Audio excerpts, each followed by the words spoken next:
Good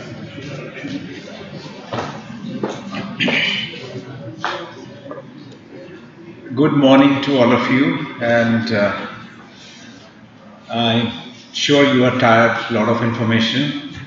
So how much of it is going in south, how much is bouncing back, and is anybody's guess. Here, this is a lot of information because of the 2018 guidelines, and there are some new additions, so I'll be focusing on the newer recommendations in pre-hospital care, and also focusing on what are the changes in the guidelines in terms of management, including mechanical thrombectomy. So this is a lot of information, but I'll try to make it simple so that at least some goes inside. Okay. So stroke is basically, the topic is, sudden onset slurring of speech, that we know is a sign of impending stroke. It's abrupt onset of neurological deficit that could be attributable to a focal vascular cause. And TIA is when it is transient, but there is no infarction. So there is a, barring few seconds to minutes, there is a complete recovery. That is how you distinguish from TIA. So TIA may be a sinister sign that may be telling us that there could be stroke eventually. So we have to be careful. Now there are risk factors when we talk about stroke, acute ischemic stroke. Some are modifiable, some are non-modifiable. So non-modifiable is age. The elderly are more predisposed. Men for some reason are at high risk. Ethnicity, blacks are more at risk. I don't know whether browns are also more at risk. This is US data. Any prior history of stroke, and then family history. Modifiable risk factors are a lot of things which can be controlled. Hypertension, diabetes, dyslipidemia, atrial fibrillation, cigarette smoking, sickle cell disease, postmenopausal hormone therapy, etc., etc. So these can be controlled. On the left hand side, you have a lot of diseases which can be controlled.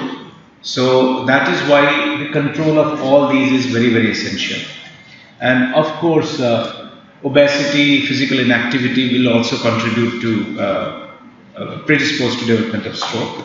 Now we know majority of these strokes are ischemic. About 87% of the strokes are ischemic, and only 13% would be hemorrhagic.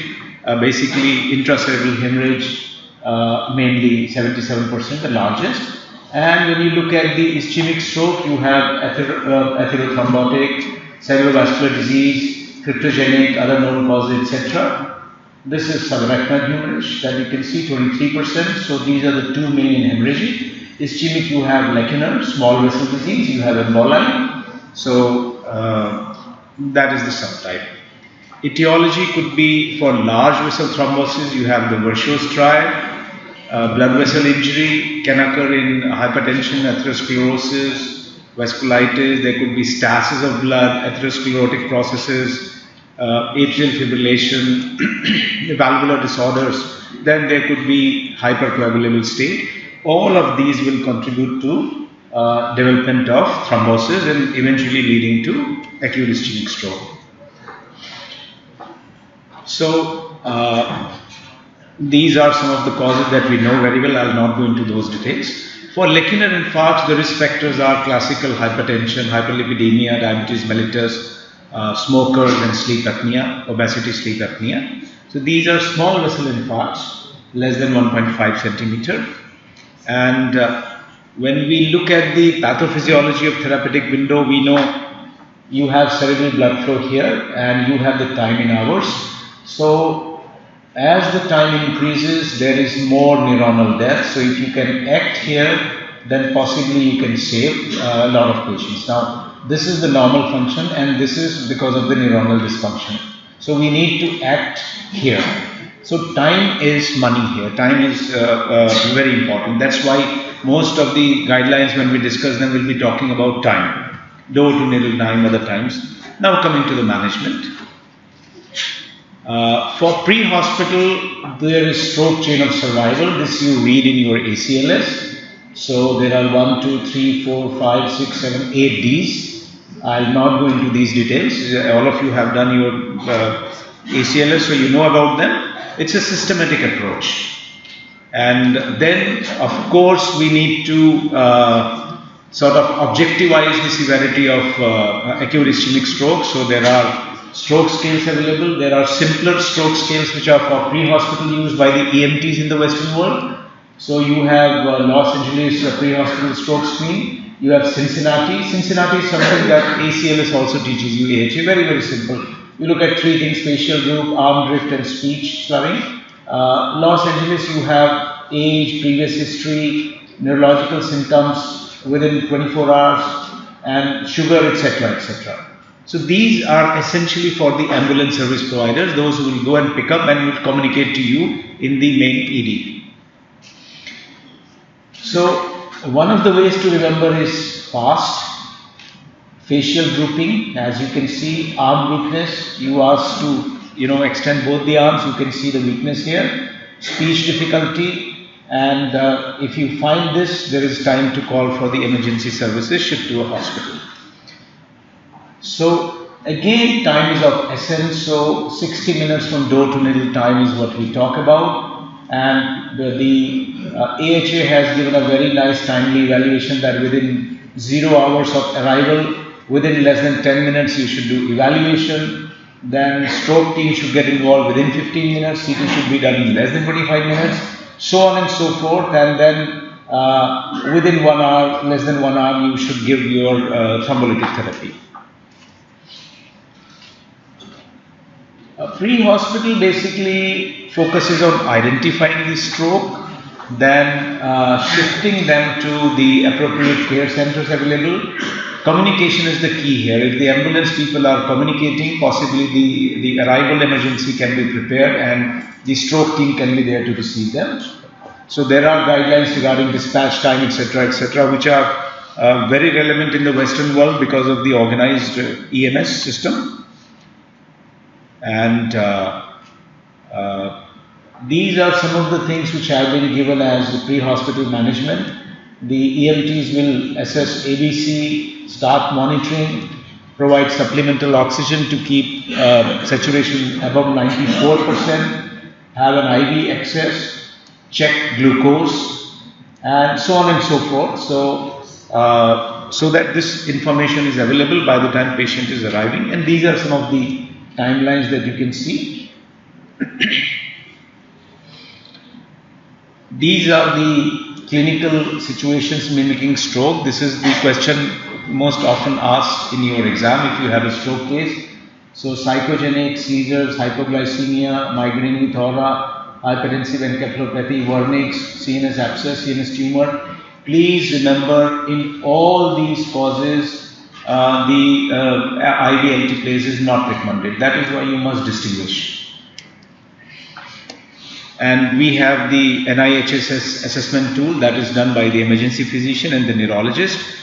This is basically to look at the degree of disability and to decide about using TPA. And also this is used in research. When you are trying to compare efficacy of stroke treatments across different treatments and any rehab intervention that you are doing. So this is National Institute of Health Stroke Scale. You have the level 1A, which looks at the level of consciousness, 1B orientation questions, 1C response to commands, then gaze, visual fields, facial movements. So it's an exhaustive list. Generally you will have a form that you need to fill it up. It's difficult to remember all these. And then this is what you should know. This is what we'll ask in the exam. What happens when the score is 5 to 15, this is moderate stroke. Less than 5 is minor stroke. 15 to 20 is moderate to severe stroke, and 21 to 42 is severe stroke. So accordingly, this is a predictive model also. If your score is less, then you have 80% chances of good outcome. And if you have a higher score, if patient is in this category, 20% chances of good outcome. So you can do this and you can communicate to the family also that this is the situation. Now coming to the 2018 guidelines, those of you who have already read it, it would just be a revision. and for others, this will be learning about the new guidelines. So what they have done is they have classified the evidence into grade class 1, 2A, 2B, 2, 3, no benefit, 3. It's very simple. 1 is strong. That means something that must be done. Very good recommendation. 2A is moderate. This is reasonable. It can be useful. 2B is weak. It might be reasonable. You can consider it, but things are not fully established yet. 3 is no benefit. Moderate, it is not recommended, not indicated, should not be performed, possibly outside the realm of clinical research trials. 3 is harm, strong, so this should not be done because it will increase the morbidity and mortality. And then level of evidence, you have A, high quality RCTs, meta-analysis of these RCTs, then B2R, moderate quality, low grade RCTs and meta-analysis of low grade RCTs, B2NR, again non-randomized studies. Okay, so B is divided into R and NR. NR is non-randomized and meta-analysis of these non-randomized studies. Then there are 2 C grades, CLD, that is non-randomized, mainly registry, and meta-analysis of such registries. Then this is expert opinion based on clinical experience. That is how the level of evidence has been graded. Okay. I'll only focus on the new recommendations 2018 in the pre-hospital. They say door to needle time, establish a secondary door to needle time goal of achieving this within 45 minutes in more than 50% of patients. So that means who are treated with IV alteplase, that means we have to keep track of our door to needle times, and then at least if you are treating 100 patients, in more than 50% of the patients, more than 50 patients, it should be kept within 45 minutes. And this is the indication to be expert opinion. Grade C, lower grade, and 2B. Again, they are saying that we need to monitor the quality. So, multi-component quality initiative C, quality has been given level 1A indication. So, we need to we need to monitor quality so that we can increase the efficacy and safety of IV thrombolytic therapy, and multidisciplinary team access should be involved, ED education, etc. So 1A recommendation, highest grade recommendation here based on evidence. Then they say that teleradiology, telestroke evaluation can be effective for correct assessment of IV alteplase therapy where you do not have experts. This can help in decision making. So again, you can see the evidence. Then telephone support has also been included. Now these are all new.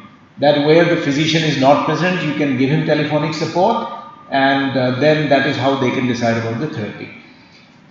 Telestroke networks may be reasonable for triaging patients who may be eligible for intra-facility transfer, so that whenever you are thinking of mechanical thrombectomy, you can talk to them over this internet, telemedicine.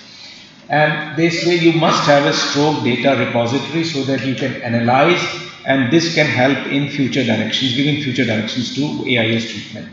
So that again is grade 1 recommendation. So we need to be organized, telemedicine, telephonic support, and data analysis. Now coming to brain imaging, because we know all such patients with suspected stroke have to undergo NCCT brain. So they say NCCT for all suspected stroke patients level 1, evidence is B and R. Okay, non-randomized studies, but the recommendation is the class is grade 1. Do it in 20 minutes of arrival in more than 50% of the patient, grade 1, class 1 recommendation. They say do not hold your therapy, that is treatment based on severity of acute hypoattenuation or early ischemic changes. No. If there is a clinical suspicion, if there is no bleeding, you have to give the therapy. Do not try to micro dissect your CT report. Again, CT hyperdense MCH sign should not be used as a criteria to withhold IV alteplase. What they basically mean is you just have to rule out bleed and then you go ahead and give. Routine MRI to exclude microbleed is not recommended. So again, it is grade 3 and no benefit. Selecting ischemic stroke patients who evoke with stroke or have unclear time of symptom onset for treatment of IV alteplase is not recommended outside a clinical trial. That means if you do not know how long the patient had the symptoms before coming to the hospital, you are uncertain, they can only be included for IV alteplase therapy in context of a research trial. Multimodal CT, MRI, perfusion imaging should not delay IV alteplase. So they are very, very clear, whatever the neurologist says or does in your or my hospital, but the guidelines are very clear. NCCT plain. And for patients who meet the criteria for endovascular therapy, non-invasive intracranial vascular study is recommended. So there only you will go for a vascular study, non-invasive for initial evaluation, but even this should not delay the administration of IV alteplase. And for patients who qualify for IV alteplase, and the recommendation is very high, 1/8. That means although we will not delay alteplase therapy, but we can do this non-invasive intracranial vascular study if you are thinking of mechanical thrombectomy. For patients who are candidates for IV alteplase therapy, we can initiate alteplase before doing the non-invasive vascular imaging. For patients who have not undergone these imaging earlier, and we can obtain it as early as possible. So two things. That means give alteplase and then go for this therapy, this imaging, non-invasive vascular imaging. For patients who meet the criteria for endovascular therapy, proceed with CT angio if indicated in patient with suspected intracranial large vessel occlusion. If there is no history of renal impairment, there is no need of sending creatinine. That is not an indication. So do it fast. No need to wait for creatinine if there is no history of renal disease. Again, two-way recommendation. If patient is a candidate for mechanical thrombectomy, imaging of external carotid, vertebral arteries, in addition to the intracranial circulation, is good. It provides us useful information and we can plan the procedure. Again, class 2A, expert opinion. Ischemic stroke within 6 to 24 hours of last known normal who have large vessel occlusion in anterior circulation, obtaining CTP, diffusion weighted MRI, MRI perfusion is recommended to aid in patient selection for mechanical thrombectomy. So, but then these patients, if you are thinking of therapy there, you should strictly apply the recommendations from the randomized control trials. You can't choose your own. So those RCT trial recommendations should apply here. Again, we need to incorporate collateral flow status into the decision making in some candidates to determine whether they are eligible for mechanical thrombectomy or not. So there is a lot of emphasis on vascular studies, okay? And but that should not delay IV alteplase. That is the long and short of it.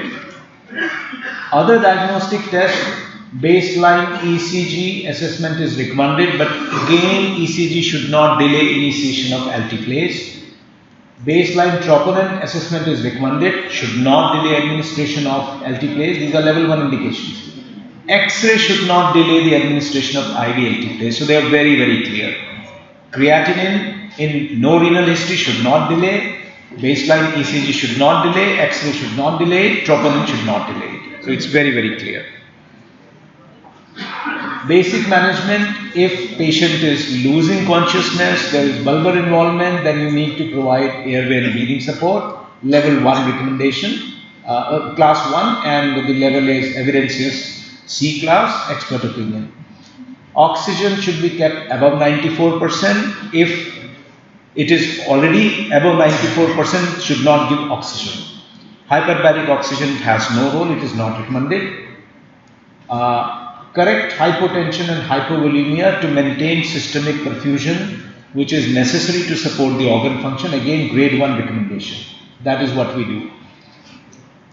And the pressure limits are, the lower systolic blood pressure is less than 185, diastolic is less than 110 before you are thinking of IV fibrinolytic therapy in hypertensive patients. If it remains high, you should not give therapy. Level 1 evidence.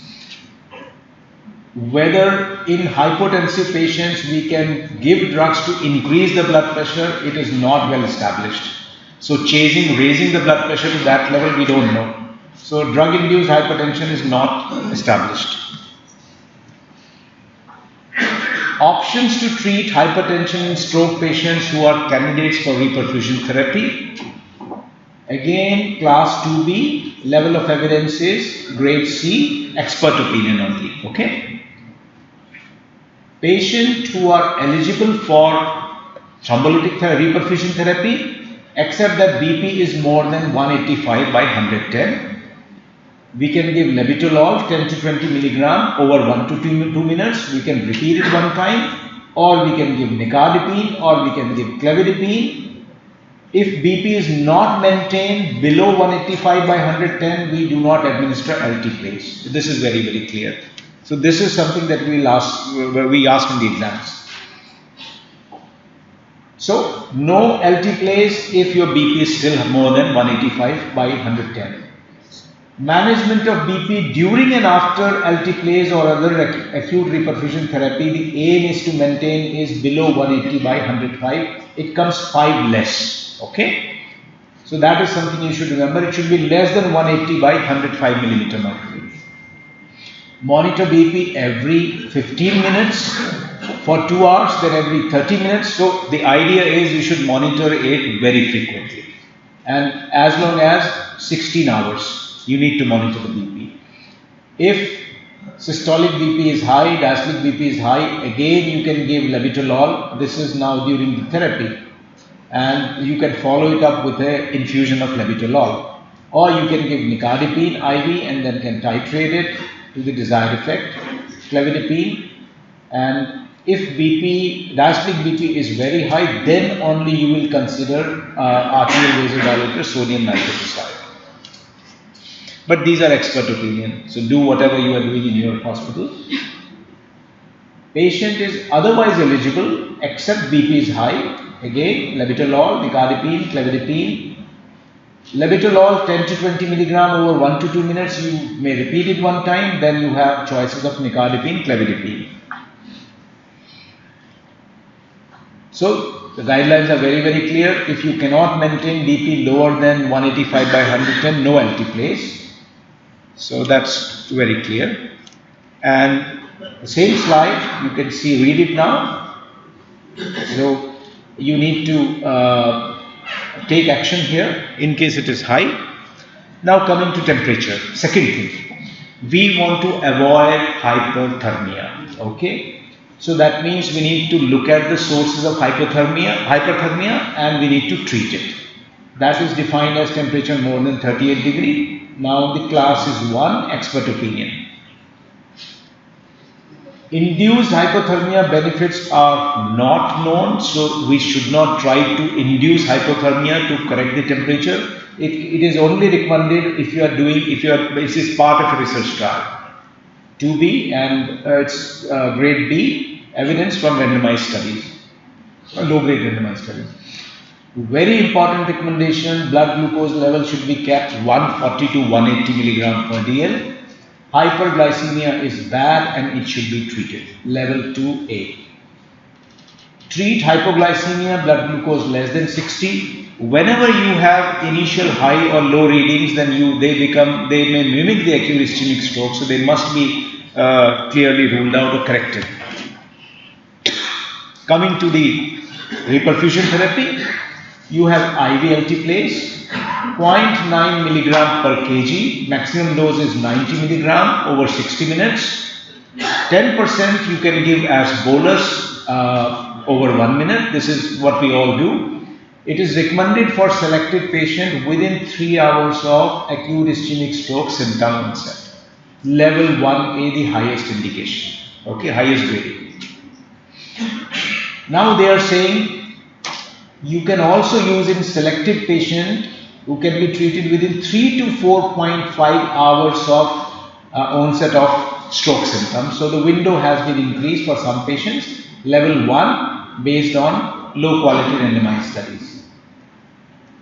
Patients with mild stroke presenting in 3 to 4.5 hours window, treatment may be reasonable, but they say you must weigh the risk versus benefit in these situations. Level 2A.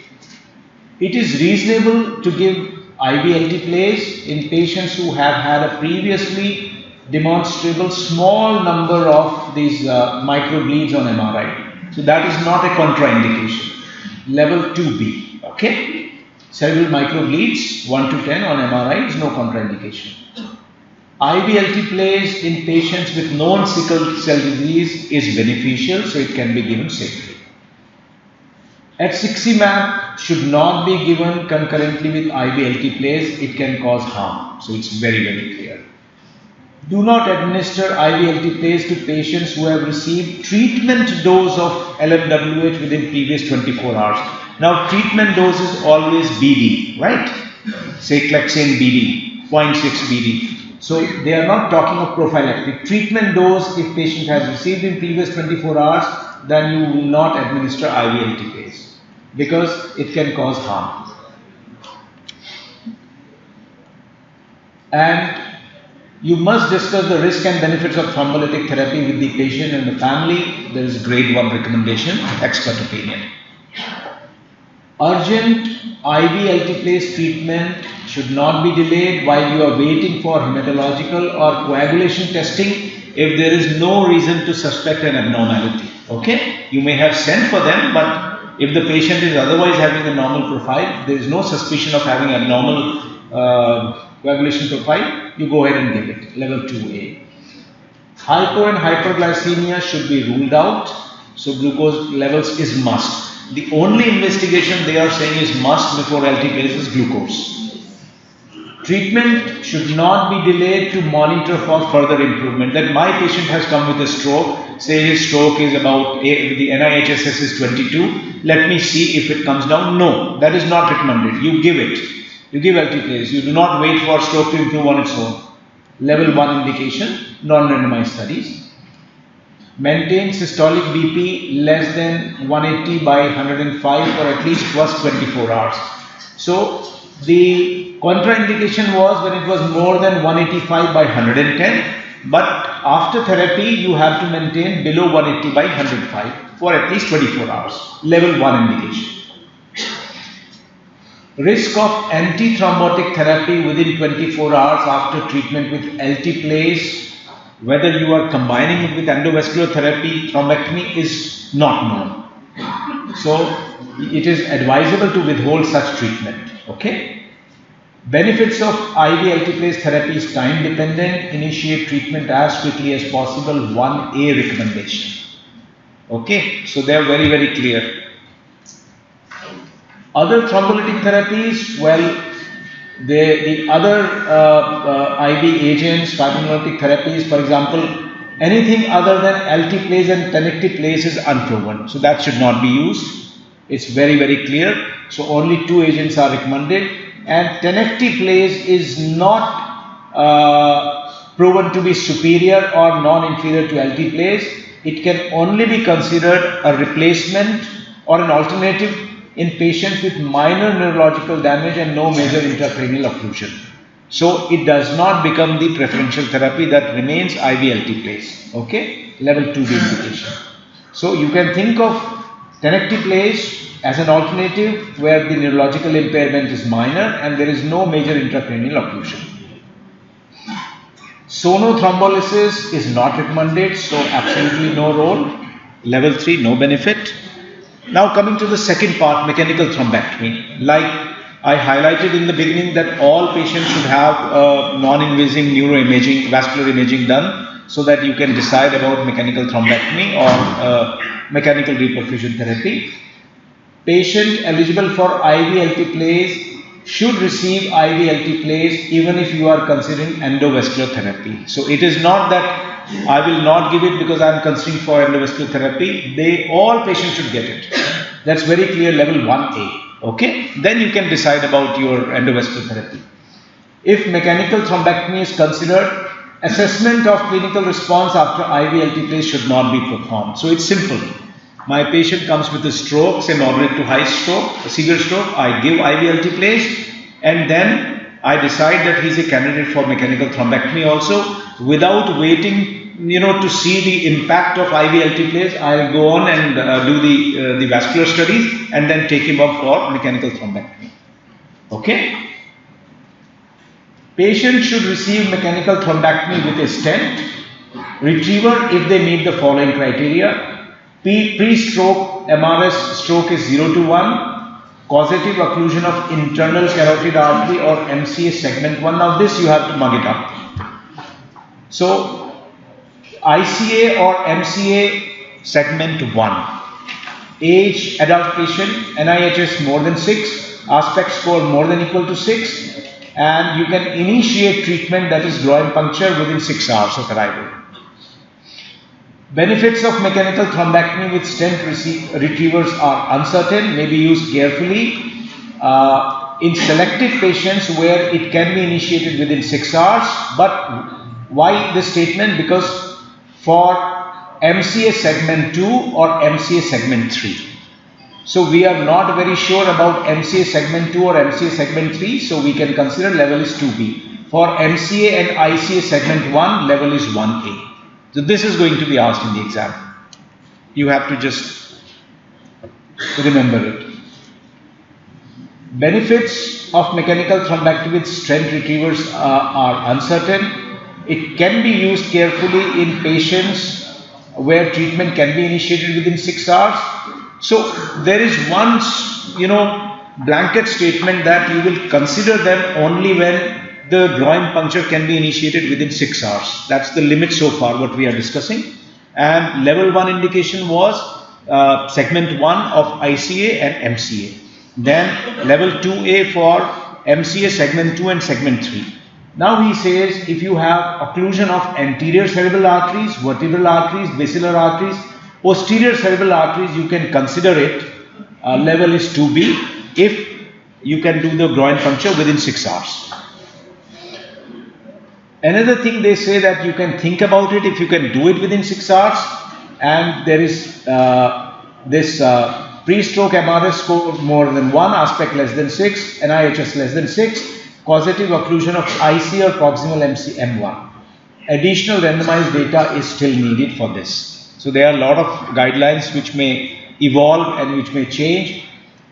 In selected patients, within 6 to 16 hours of last known normal who have large vessel occlusion in anterior circulation and meet other Dawn or diffuse 3 eligibility criteria, these were the 2 studies that you must read that highlighted the importance and the positive role of mechanical thrombectomy.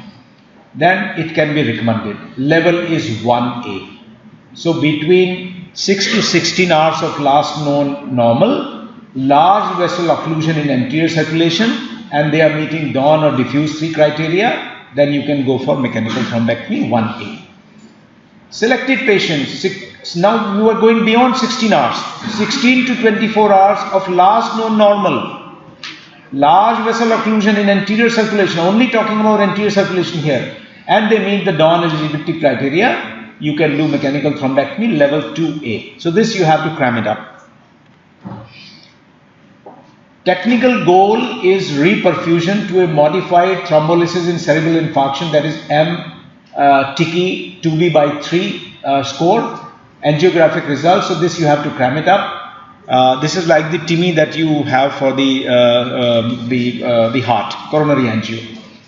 So you are looking at reperfusion to a modified thrombolysis in cerebral infarction, TICI score of 2B/3. Okay. And this can maximize the probability of good functional outcome. Reduced time from symptom onset to reperfusion with endovascular therapies is highly associated with better outcomes.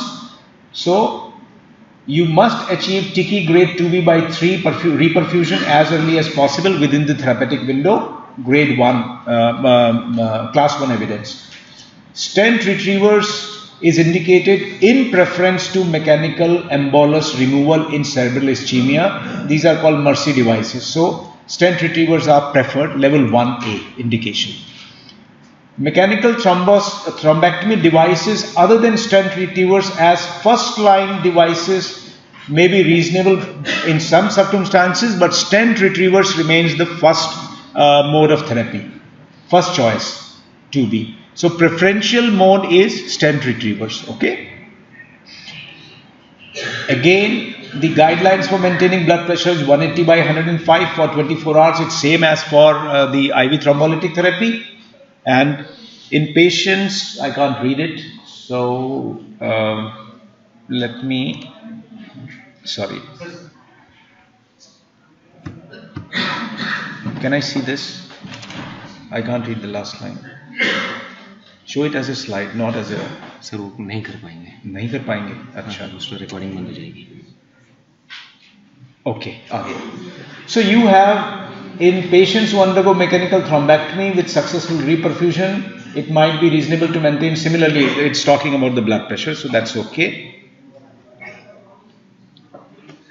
Continue recording. No, make continue recording. Yeah, press it. एक second. पहले उसको करना पड़ेगा. वो sir बंद हो जाएगा अभी.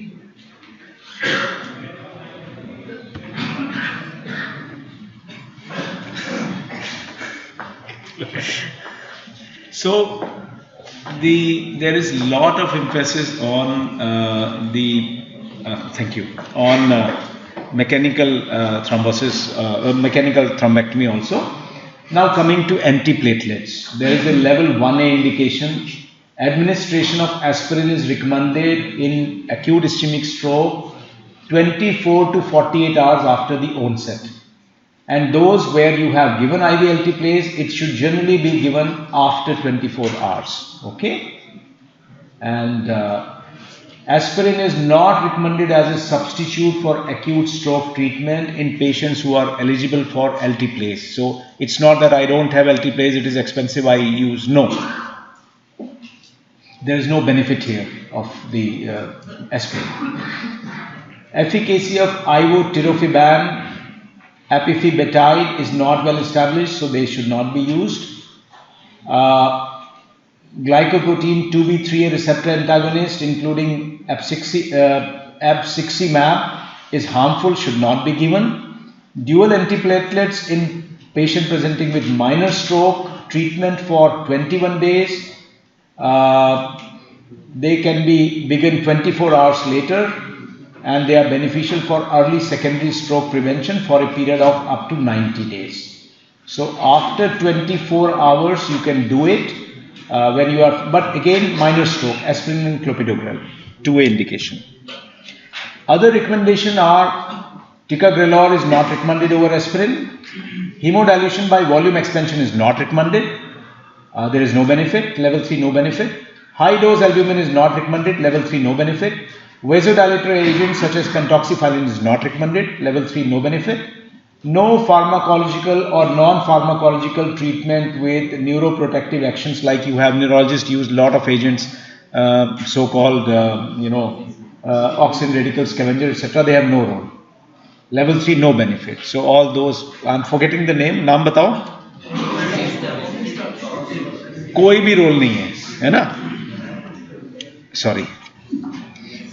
And these are the contraindications to IV alteplase therapy that you should remember.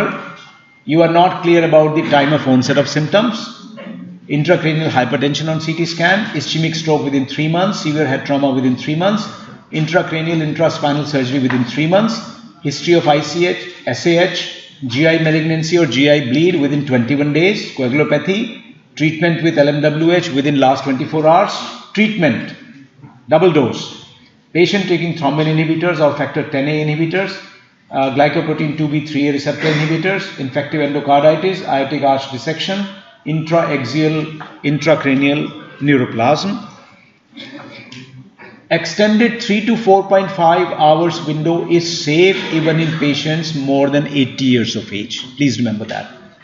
IV alteplase can be given in patients who have stroke with seizures. So it's not contraindicated. You can go ahead and give it.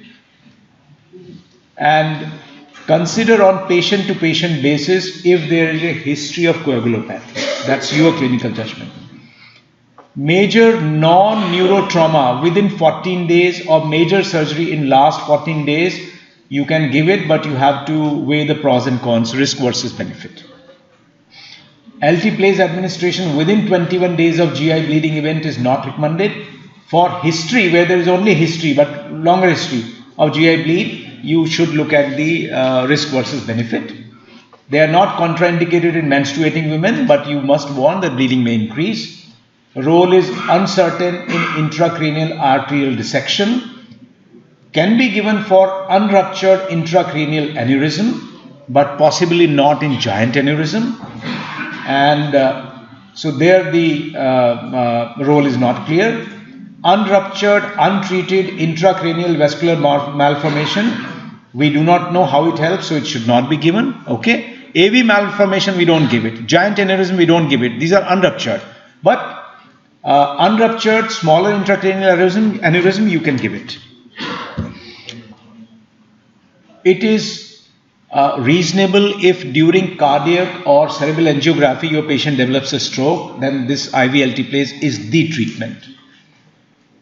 Safety in patients having malignancy is not well established. So where life expectancy is more than 6 months, you can still consider it. So you might get a complicated case where cancer patients develop stroke. So this question may be asked.